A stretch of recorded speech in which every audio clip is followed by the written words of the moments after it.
Assalamu alaikum and welcome to another video in the My Chosen Verse series for the Public Qur'an Campaign.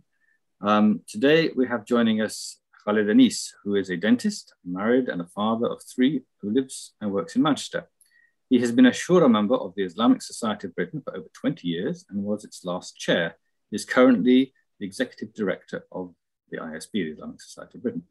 He has twice been the Director of ISB's flagship Life, the Living Islam Festival in Lincolnshire. So welcome, Khalid Anis. Thank you. Thank you. Assalamu alaikum. So without further ado, I'll just ask you to tell us all about your chosen verse.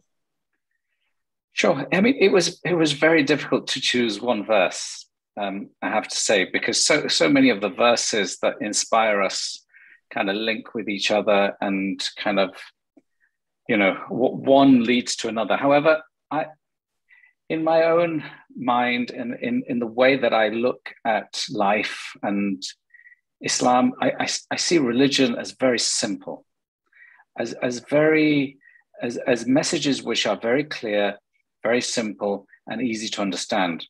And so the surah that I've gone for actually is Surah Asr, and I'll just read the English translation of it. By the token of time through the ages, verily man is in loss, except such as have faith and do righteous deeds and join together in the mutual teaching of faith, of truth, and of patience and of constancy. Now, I came to faith to really if you like, an understood form of faith. So I was brought up as a Muslim, and so from my childhood, I remember praying and understanding that I was a Muslim. But it was only when I got to university that I really started to explore faith. And faith started to mean a little bit more than the ritual worship.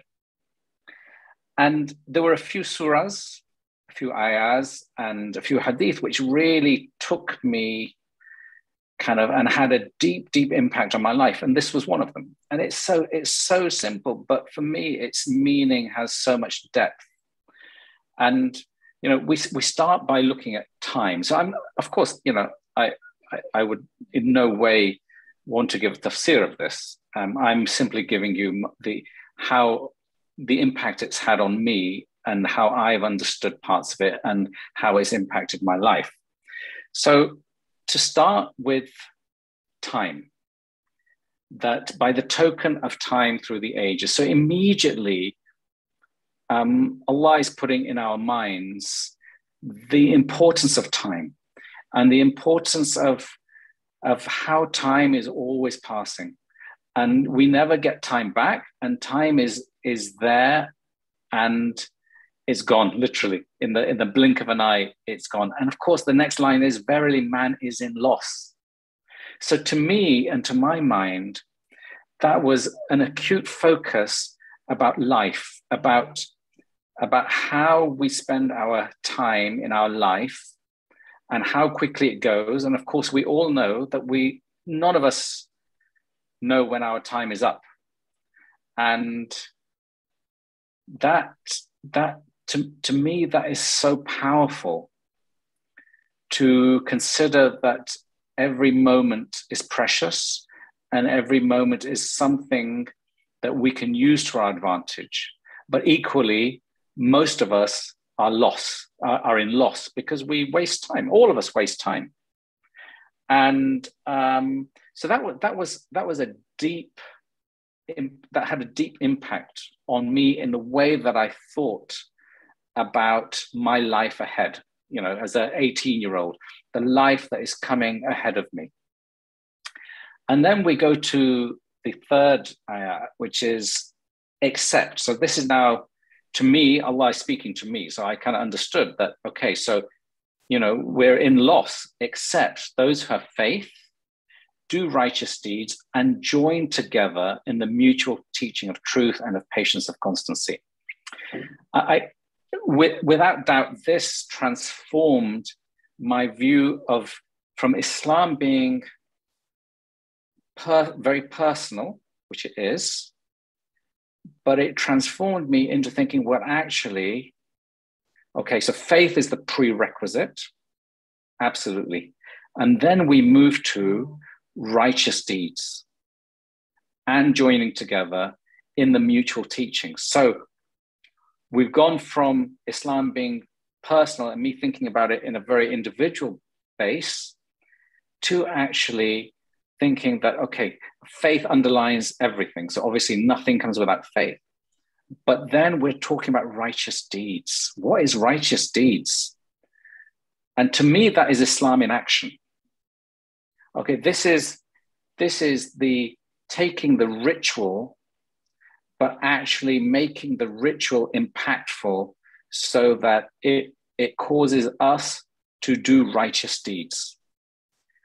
And then we kind of, and actually that aspect in its own has really driven my sense, of course, with other kind of aspects, but driven my sense that Islam has to be backed up, or one's personal faith has to be backed up by actions.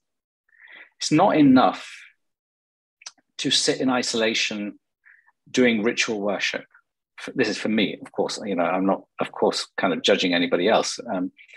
For me, we learn a verse, we understand something about Islam, we go out and practice. We remove rubbish from the road as an act of charity. So much about Islam, to me, talks about righteous deeds and acts of worship being more than ritual worship.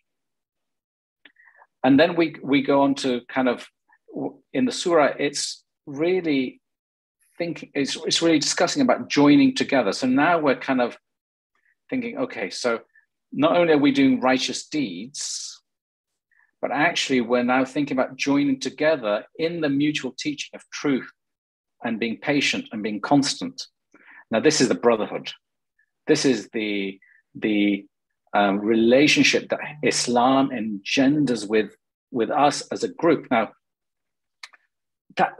when I first got to university, that was what struck me first. Actually, I remember the summer before I went to university, I went to Regent's Park Mosque. And I kind of just listened in to conversations, brother this and sister that. And that was fresh. That was new to me. You know, this was something really new. And I thought, wow, what is this? You know, and then kind of when you read more about Islam and you try and understand more, of course, it's everywhere. The brotherhood that we have, the way that we act together, the way that we feel each other's pain, the way that we sacrifice for one another. Islam is social. Islam is community. Islam is about thinking about others. And in this verse, we're talking about the mutual teaching of truth. Okay, so we're getting together to talk about truth, not just Islam, but truth, and of how important patience is and constancy. So, you know, these are the basis for us, that you do things gradually and constantly, and you are always patient. But the thread of all of this, to me, what pulls me in of this is how that's all weaved together in 3 such short lines. But for me, at the time and throughout my life, it's been kind of so profound. And then when you bring in, you know, for example, in Surah Imran, verse 103, talking about the rope of Allah and hold fast to the rope of Allah. And again, that kind of feeling of community, of coming together, of working together for the common good. And, you know, suffice to say, I think that has been a key thread that has pushed me to, for example, get involved with the Islamic Society of Britain. You know, so at the age of 18, 19, I'm now searching, right, okay, so I want to do good. And for me, it's not enough to do the ritual worship.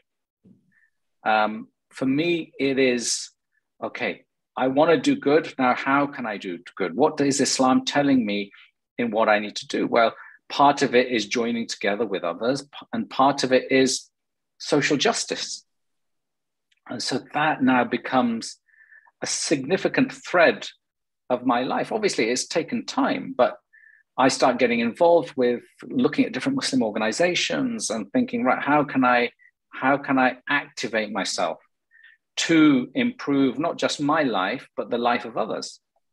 And that's where the Islamic Society of Britain comes in. And then the work that I've been blessed to be able to do through the ISB or through other organizations, but particularly ISB, because, you know, alhamdulillah, I've been part of the organization for almost all my adult life. And then we look at, you know, how this inspires me, but others, and we're kind of all joining together in that same sort of vision. And then we start, you know, and then the proof, as it were, is in the doing. So where, you know, my first circle that I went to, my first study circle that I went to was with Dr. Hani al-Banna. I mean, how lucky am I that my first regular study circle at university was with Dr. Hani. What a mentor, and what an amazing person to be able to look up to and to consider as a role model, and how he used to structure his circles. We used to have 2 hours, if I remember correctly. It might be an hour and a half, but I'm pretty sure it was 2 hours. It was 1 hour knowledge. So it was reading Quran, reciting together, understanding the kind of theory of Islam. And 1 hour would always be planning activities, would always be thinking about, right, you know, we're learning, that's good, but now how can we impact society? How can we improve the life of the people around us? What can we give back to society? And you can see now that these are all like kind of, you know, we're like peeling an onion with layer after layer. These are all layers coming on top of another in order to guide my young adult mind and to kind of build, I suppose, the person that I am today. And, you know, from that sort of beginning, then allows me to do things like the Living Islam Festival. Alhamdulillah. You know, what a blessing. I mean, for every time we organized a festival, 2 years of my life went up into, you know, kind of almost disappeared. But, and of course, not just my life, there were 100 people with me on the journey. But what a blessing to be able to do something like that. And again, the premise of the Living Islam Festival, which for those who may not know what it is, it's a kind of festival where between 3,000 and 4,000 people, we got together over 4 days in the Lincolnshire countryside. And we would have separate events for youngsters, for teenagers, for adults, lots of games, lots of fun activities, as well as kind of 6 or 7 serious programs going on. And again, what was the essence of that? It was about giving back, about inspiring others to do good and to come together to be a community, to be a brotherhood or a sisterhood, if you like, but also then to kind of give back. And one thing that we try to do within Living Islam is also embrace people from outside the Muslim faith. So, you know, Islam, of course, is not insular. It's very much about, you know, when we talk about who our neighbors are, and our neighbors not, you know, our neighbor should not go hungry. That's not just our Muslim neighbors. That's the community we live in. So we have a responsibility to the society in which we live to enhance the society. And this doesn't mean, this is not some kind of, you know, this is not about other people necessarily coming to Islam, but actually they should benefit from us because of our character. You know, if what do we take from the prophetic life? Very much, you know, as he gained prophethood, but people understood him for who he was before he was a prophet. And that character stood as a as an example in front of them. And so that's really important for us, that actually our character is determined by our faith and is polished by our faith. And that's what other people see. And for me, that is about, how can we impact society in a better way? And then I'm talking about society as a whole, not just society as in my Muslim brothers and sisters. So that's an initial foray into, sorry, I've probably gone off on too many tangents there for you, but I hope that was a little kind of glimpse. Yes, thanks very much. It's obviously a sort of, every Muslim, I would think, pretty much knows, or should know if they don't. And obviously one that everyone's reflected on a lot. It came up in I discussed it briefly in the little circle in the mosque recently. I was just sitting down after Maghrib prayer, we were talking about various things, and it came up. Yes, there's a few things. I tend to like looking into the details of the words, and the few things that strike me. One is that we tend to translate, for example, Amilu Salih as righteous deeds, but it's I think a poor translation in some ways. Amilu is work. It's amil. It's work. Okay, and Salihah means it's useful or beneficial. So it's beneficial work, which is a much more kind of concrete, meaningful, useful description of it. And it's not that it means just, people might say, I'm Salih, I'm working, I'm doing my prayers. Is that not Amil Salih? No. There's difference. The prayer is there to prepare you to go out into the world and be a useful human being, to help other people, to make the world a better place.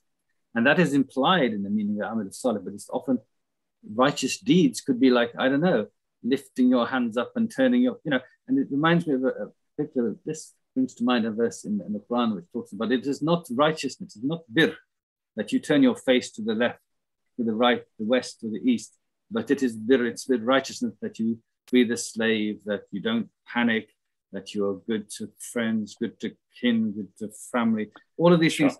And it's the turning the face to the left and the right is the ritual of the prayer to some extent. Yeah. It's just referring sometimes to the end of the prayer.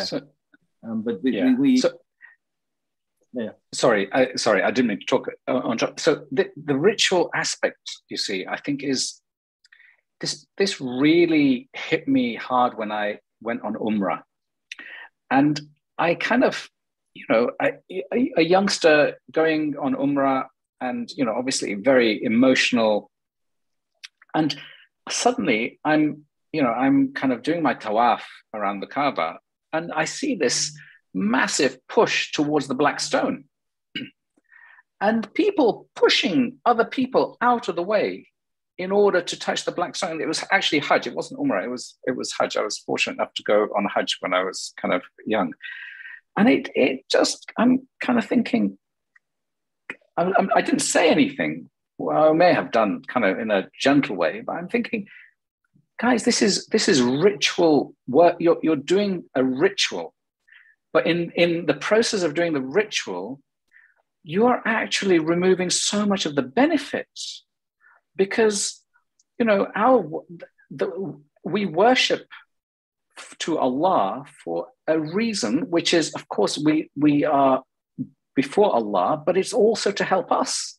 It helps us more than anything else, because it is supposed to make us think about ourselves and reflect about the nature of Islam, about what Allah asks us for, about what the ethos and the ethics are, and not just that we are, literally standing up and standing down and kind of bowing our head in prayer or going hungry in Ramadan.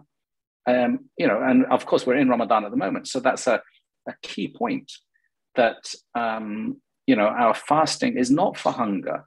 Allah doesn't need our fasting, but we need it to help ourselves. And I think that's the point of all worship. All worship has to have a positive impact on us, on our souls, on our person, on our reflections. Mm-hmm. and I think that the Surah Al-Asr in particular, this obviously the Amal Salih occurs in many places in the Quran.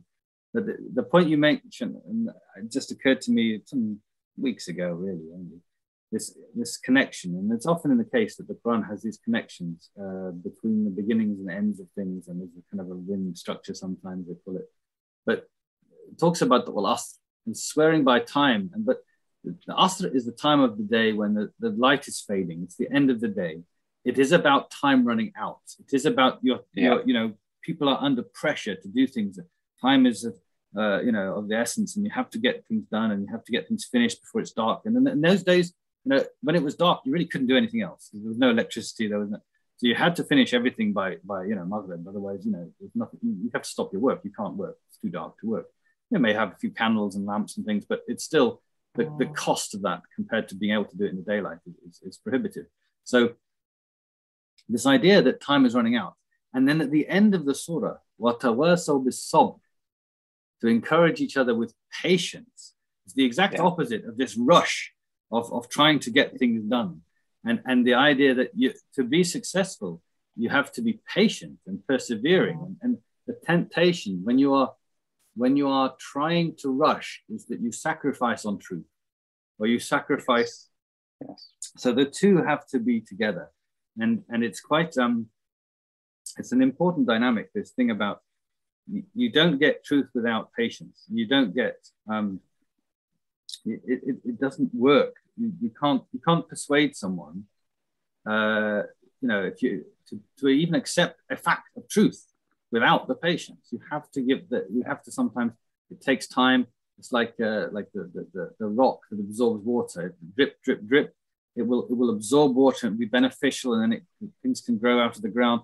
But if there's a flood of water, it will just wash over the surface and just cause damage. And so you have to be encouraging people to be upon the truth, to stick to truth. At the same time, you can't be pushing them too hard, because it will break something. You need to give them just the right amount. Just take your time and be patient with people. And it is difficult sometimes to be patient enough, but it is this patient perseverance. It's this drip, drip, drip effect. If you flood people with information, or flood people with truth, it can be too much for them, and they just I can't take it, and they stop listening. But if you give them if you're patient and keep encouraging that, then eventually, inshallah, people will realize that it's beneficial for them. Yeah, I totally agree. And, I think patience is such a big part, and we see why in our lives, because, we always have to be patient. And, that's kind of what we're taught to do. That's where, regularly in the Quran, the patience is talked about. And of course, it can be difficult. And again, this is something that's part of reflection, that actually, I remember being on Hajj and the car that we're in breaking down, and it was hot and it was baking, and we had to get to the next step. And, and I was getting a bit agitated, and I was getting a little bit kind of frantic. And the brother that we were with, he said, just be patient. We're working for Allah, and we will find a way. And subhanAllah, within half an hour, somebody stopped to help us. There's no AA there at that time in Mecca. And of course, so that was a great lesson for me about actually the importance of patience, and always kind of just trust Allah, have your intention correct. Intention, of course, as we know, is really, really important. So, let's kind of purify our intention, and, and then have that patience, and then regularly kind of, be regular in small aspects. You're right. And just one other thought about this that it's a bit specific, but I would say my son once asked me, he was going in for a competition, doing a drawing or something, and there's a prize, and the chance of him winning might be 1 in 100 or something. And he said, well, I can put in multiple entries. So should I make more entries, or is it the same chance? Do I get the same chance? Is it like 5 entries or 10 entries, 100? You know, and I was thinking about this for a moment, thinking that, well, there's a chance. It actually is like you've got a 99% chance of losing, but with 1 entry. But if you have 2 entries, then you've got 99% times 99% chance. So basically, your percent chance of winning slightly increases, and it's like it never gets to 100. You know, never guaranteed you're going to win. But like if you do 1,000 entries, you've got like a 95% chance one of them will win.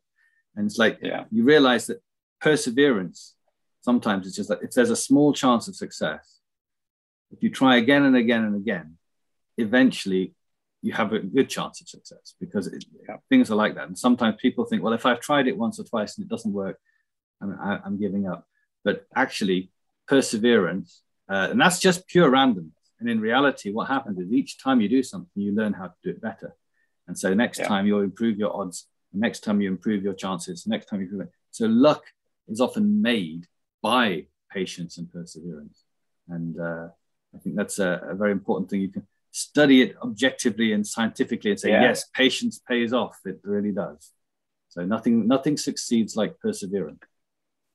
No, that's a lesson for life. It's not just a lesson for faith. I mean, that's a lesson for, you know, if you want to excel at anything, that those are the characteristics that you need, and the ingredients are right there. You know, Allah is telling us that these are the ingredients for success.